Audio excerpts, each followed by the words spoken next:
Hello বন্ধুরা, কেমন আছেন সবাই? আশা করি সকলেই খুব ভালো আছেন এবং সুস্থ আছেন। আমিও বেশ ভালো আছি। হোমকুক মৌটুসিতে অনেক অনেক ভালোবাসার স্বাগত জানিয়ে আরও একটি রেসিপি নিয়ে চলে আসলাম আপনাদের সামনে। বাঙালির অতি পরিচিত রান্না আজকে শেয়ার করব, কিন্তু আমি কীভাবে রান্নাটা বানাই সেটাই আজকের বিষয়।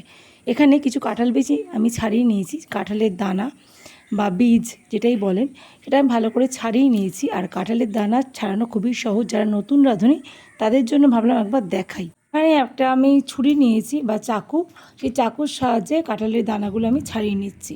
কাজটা কিন্তু বটি দিয়ে খুব সহজেই করা যায়, আমি বটি দিয়েও ছাড়াই এইভাবে।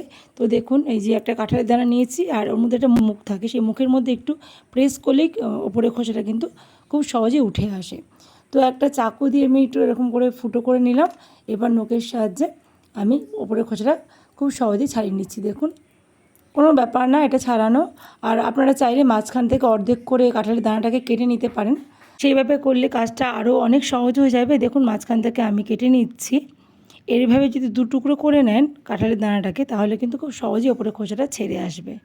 তো যেহেতু আমি গোটা গোটা কাঁঠাল দানা দিয়ে রান্নাটা করব, সেই জন্য আমি কাটছি না মাঝখান থেকে। কাঁঠালের দানার ভর্তা রেসিপি আগে আমি শেয়ার করেছি আপনাদের সাথে, অনেক ভালোবাসা পেয়েছি, অনেকেই ভালো ভালো কমেন্ট করেছেন। তো ভীষণ ভালো লাগছে এটা, কেউ কমেন্ট করলে রেসিপি দেখে ভীষণ ভালো লাগে, নতুন নতুন ভিডিও বানানোর ইচ্ছা জাগে। তো যাই হোক, কাঁঠালের দানা ছাড়াতে আমরা সবাই পারি। এটা আমি শেয়ার করলাম যারা নতুন রাঁধুনি বা নতুন রান্নাবান্না করছে, শিখছে, তাদের জন্য শেয়ার করলাম। সবাই তো সব কিছু পারে না, সেই জন্য। তো ওখানে আমি কাঁঠালের দানাগুলো ছাড়িয়ে রেখেছি। আর এখানে দেখুন, একটা প্লেটের মধ্যে আমি কুমড়ো কেটে রেখেছি, কুমড়ো আর আলু। আর কুমড়োটা কীভাবে কেটেছি দেখুন, খুব বড় করে কাটিনি, আবার খুব ছোট ছোট করেও কাটিনি, একদম মিডিয়াম করে, মানে গোটা গোটা করে বেশ কেটে নিয়েছি। আর আলুটা একটু ছোটো করে কেটেছি কুমড়ো থেকে, কারণ আলু সেদ্ধ হতে সময় বেশি লাগে, কুমড়োটা তাড়াতাড়ি সেদ্ধ হয়ে যায়। আর এখানে দুটো চেরা কাঁচা লঙ্কা নিয়েছি, 1/2 ইঞ্চি মতো আদা নিয়েছি। দেখুন, 1/2 ইঞ্চি আদা আমি খোসাটাকে ছাড়িয়ে রেখেছি পরিষ্কার করে। আর আলুটা আপনারা আপনাদের ইচ্ছে মতো বাড়িয়ে বা কমিয়ে দিতে পারেন, কুমড়োর পরিমাণটা একটু বেশি দিতে পারেন। তো এখানে আমি দুটো আলু নিয়েছি মাঝারি সাইজে। আর এই যে কাঁঠালের দানাগুলো ছাড়িয়ে নিয়েছি, এই কটা কাঁঠালের দানা দিয়ে আমি আজকে রেসিপিটা বানাবো। তো চলুন রান্নায় যাওয়া যাক তাহলে। খুব সুন্দর একটা টেস্টি রেসিপি শেয়ার করব, খুব সহজ এবং রুটি, ভাত, পরোটার সাথে খুব ভালো লাগবে। তার জন্য একটা গ্যাস ওভেনে কড়াই বসিয়ে দিয়েছি, কড়াইটা গরম হয়ে গেছে, দিয়ে দিলাম এর মধ্যে শুকনো লঙ্কা। প্রথমে আমি একটা মশলা বানিয়ে নিচ্ছি, যেটা দিলে রেসিপিটার স্বাদ দুর্দান্ত হবে। তার জন্য শুকনো লঙ্কার সাথে দিয়ে দিলাম গোটা জিরে 1 চামচ, আর 1 চামচ দিলাম গোটা ধনে। আমি একটা ভাজা মশলা রেডি করছি এখানে। আর ঝালটা আপনারা যদি একটু বেশি পছন্দ করেন, তাহলে শুকনো লঙ্কার পরিমাণটা একটু বাড়িয়ে দেবেন। জিরে, ধনে, শুকনো লঙ্কাটা একটু ফ্রাই করে নিয়েছি, তারপর দিয়ে দিচ্ছি এখানে দুটো এলাচ। এলাচটাকে আমি ফাটিয়ে দিলাম, এলাচটাকেও এর সাথে ভেজে নেব। প্রথমে কড়াইটাকে খুব ভালো করে গরম করে নিয়েছি, তারপরে লো ফ্লেমে এই মশলাটা আমি ভাজছি। অবশ্যই লো ফ্লেমে করতে হবে, পুড়ে গেলে চলবে না। তো মশলাটা ঠিকঠাক ভাজা হয়ে গেছে, ঠিক এইরকম ভাজতে হবে। মশলাটার মধ্যে একটু কালার চেঞ্জ হলেই মশলাটাকে নামিয়ে দিতে হবে। এবারে মশলাটা ঠান্ডা করে তারপর আমি মিক্সার গ্রাইন্ডারে গুঁড়ো করে নেব। আর এখানে গ্যাস ওভেনে বসিয়ে দিয়েছি একটা ডেচকির মধ্যে সামান্য জল দিয়েছি। এবার জলের মধ্যে দিয়ে দিলাম কাঁঠালের দানাগুলো। কাঁঠালের দানাগুলো আমি একটু সেদ্ধ করে নেব। ঢাকা দিয়ে আমি মিডিয়াম ফ্লেমে কাঁঠালের দানাগুলোকে একটু সেদ্ধ করে নেব। তো দেখুন, কাঁঠালের দানা সেদ্ধ হয়ে গেছে। আর আপনারা যদি চান কাঁঠালের যে এই যে ওপরের যে খোসাটা পাতলা একটা বাদামের খোসার মতো থাকে, সেটা যদি ফেলে দিতে চান তো এইভাবে কাজটা করতে পারেন।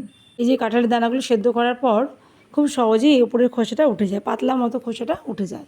এটা শুকনো অবস্থায় কিন্তু ওঠানো একটু মুশকিল, সেই জন্য এটা আমি সেদ্ধ করে আমি ওপরের খোসাটা ফেলে দেবো। চাইলে নাও ফেলতে পারেন, এটা সময়ত রান্না করা যায়, কোনো অসুবিধা নেই। তো এখানে একটু প্রেস করলে উঠে যাচ্ছে, সেই জন্য আমি সব কটা খোসাই ছাড়িয়ে নেব। কাঁঠালের দানা দিয়ে অনেক রকম রেসিপি বানানো যায়। তো আজকে আমি যে রেসিপিটা শেয়ার করবো সেটা কিন্তু দুর্দান্ত স্বাদের হয় বন্ধুরা, অবশ্যই ট্রাই করবেন বাড়িতে। তো দেখুন, এইভাবে কিন্তু খোসাগুলো আমি ছাড়িয়ে নিয়েছি, খুব সহজেই কাজটা হয়ে গেছে।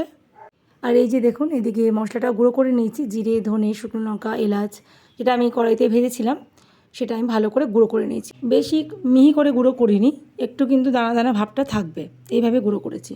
আর এদিকে একটা গ্যাস ওভেনে কড়াই বসিয়ে দিয়েছি, কড়াইয়ের মধ্যে দিয়ে দিলাম সর্ষের তেল পরিমাণ মতন। তেলটা একটু গরম করে দিয়ে দিলাম একটা শুকনো লঙ্কা ফোড়ন। শুকনো লঙ্কাটা মাঝখান থেকে ভেঙে দিলাম। আর এর মধ্যে আমি এখন দিয়ে দেবো 5 ফোড়ন। 5 ফোড়ন দিলে এই তরকারির গন্ধটা খুব সুন্দর আসে।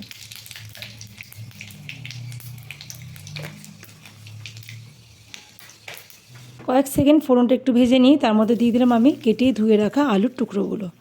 তো আলুগুলো একটু ভালো করে ভেজে নেবো, আমি লাল লাল করে ভাজবো। যতক্ষণ আলুর মধ্যে সুন্দর রং চলে আসে ততক্ষণ আলুগুলো কিন্তু ভালো করে ভাজতে হবে। দেখুন, খুব ভালো করে আলুগুলো ভেজে নিয়েছি মিডিয়াম টু হাই ফ্লেমে। আর এই সময় দিয়ে দিলাম আমি কেটে ধুয়ে রাখা কুমড়োর টুকরোগুলো। আলুটা সেদ্ধ হতে একটু বেশি সময় লাগে বলে আলুটাকে আমি আগে ভেজে নিলাম। আর কুমড়ো তো সেদ্ধ করতে বেশি সময় লাগে না, সেই জন্য কুমড়োটা আমি পরে দিলাম। আর দিয়ে দিলাম 2টো চেরা কাঁচা লঙ্কা। এবার সব কিছু ভালো করে মিডিয়াম টু হাই ফ্লেমে ভেজে নেব। কুমড়োটাকেও কিন্তু ভালো করে আলুর সাথে ভাজবো এবার আমি, কারণ কুমড়োর মধ্যে একটা জল জলে ব্যাপার থাকে, তাহলে সেটা থাকবে না। একটু ভালো করে ভেজে নিলে সেই জল জলে ব্যাপারটা কেটে যাবে। আর কুমড়োটা কিন্তু ভালো হওয়া চাই এই রান্নায়, মানে মিষ্টি কুমড়ো হওয়া চাই। যে কুমড়োগুলো একটু পানসে হয় সেগুলোর তরকারি কিন্তু অত ভালো হয় না। এই সময় দিয়ে দিলাম আমি স্বাদ মতো নুন, আর দিয়ে দেবো পরিমাণ মতন হলুদ গুঁড়ো।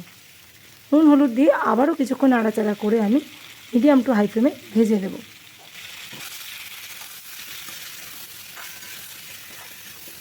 এই ভাজার কাজটা কিন্তু খুব ভালোভাবে করতে হবে। খুব সুন্দর করে সবজিগুলো ভাজা হলে তরকারিটার স্বাদ কিন্তু খুব ভালো আসবে। তাই জন্য আমি খুব ভালো করে নাড়াচাড়া করে মিডিয়াম টু হাই ফ্লেমে সব সবজিগুলো ভেজে নিয়েছি। এবার আমি গ্যাসের ফ্লেমটাকে একেবারে লো করে দিয়ে ঢাকা দিয়ে 3 থেকে 4 মিনিট লো ফ্লেমে রান্নাটা হতে দেবো। 3 মিনিট হয়ে গেছে, ঢাকাটা খুলে নিয়েছি। দেখুন সবজিগুলো কত সুন্দর সফট হয়ে গেছে, দেখেই কিন্তু বোঝা যাচ্ছে সবজিগুলো অনেকটা নরম হয়ে গেছে, মানে ভিতর থেকে খুব ভালোভাবে সেদ্ধ হয়ে এসছে। এখানে আলু এবং কুমড়ো 60% সেদ্ধ হয়ে গেছে। এই সময় আমি দিয়ে দিলাম আদার পেস্ট। আমি 1/2 ইঞ্চি মতো আদা একটা ছোট্ট গ্রেটারে গ্রেট করে রেখেছিলাম। আর এবার আদাটা আমি সবজির সাথে হাই ফ্লেমে একটু ভেজে নেব। চাইলে আদাটা বেটেও ব্যবহার করতে পারেন। এখানে আদাটা দেওয়ার পরে খুব ভালো করে আদাটা আমি সবজির সাথে ভেজে নিয়েছি। এই সময় দিয়ে দেবো আমি জিরে গুঁড়ো। আমি 1 চামচ জিরে গুঁড়ো দিলাম। দেখলেন কতটুকু দিলাম, খুব সামান্য জিরে গুঁড়ো দিলাম। এবার জিরে গুঁড়োটাও আদার সাথে এই সবজির সাথে ভালো করে ভেজে নেব। মিডিয়াম ফ্লেমে কাজটা করছি এখন। খুব ভালো করে কিন্তু মশলাটা ভাজতে হবে সবজির সাথে। এমন করে রান্নাটা করতে হবে যাতে ভাজতে ভাজতে সব সবজিগুলো সেদ্ধ হয়ে যায়। জল দিয়ে বেশি সেদ্ধ করা যাবে না, তাহলে কুমড়োটা গলে যাবে আর তখন দেখতে সেটা ভালো লাগবে না। দেখুন আমি সব কিছু ভালো করে মিশিয়ে নিয়েছি, আর বেশ এটা ভাজা ভাজা ব্যাপার চলে এসছে। এই সময় আমি দিয়ে দেবো আগে থেকে সেদ্ধ করে রাখা কাঁঠালের দানাগুলো। কাঁঠালের দানার পরিমাণটা আরও একটু বাড়িয়ে দিতে পারেন। কাঁঠালের দানার সময় রান্নাটা করছি বলে কাঁঠালের দানা দিয়ে করলাম। কাঁঠাল দানা ছাড়াও কিন্তু এই কুমড়ো আলু রেসিপিটা দারুণ লাগে খেতে বন্ধুরা। আপনারা কাঁঠালের দানা না থাকলে এমনি করবেন, তাতেও ভালো লাগবে। তো কাঁঠালের দানাগুলো দেওয়ার পর আবারও আমি সব কিছু ভালো করে হাই ফ্লেমে নাড়াচাড়া করে মিশিয়ে নিচ্ছি। তো দেখুন কত সুন্দর একটা রঙ চলে এসছে, সমস্ত সবজি কিন্তু একটা ভাজা ভাজা ব্যাপার চলে এসছে আর সেদ্ধ হয়ে গেছে। এই সময় দিয়ে দেবো আমি খানিকটা গরম জল। খুব অল্প পরিমাণে আমি গরম জল দিলাম, অবশ্যই গরম জল ব্যবহার করবেন, তাতে কিন্তু তরকারির স্বাদ খুব ভালো আসে।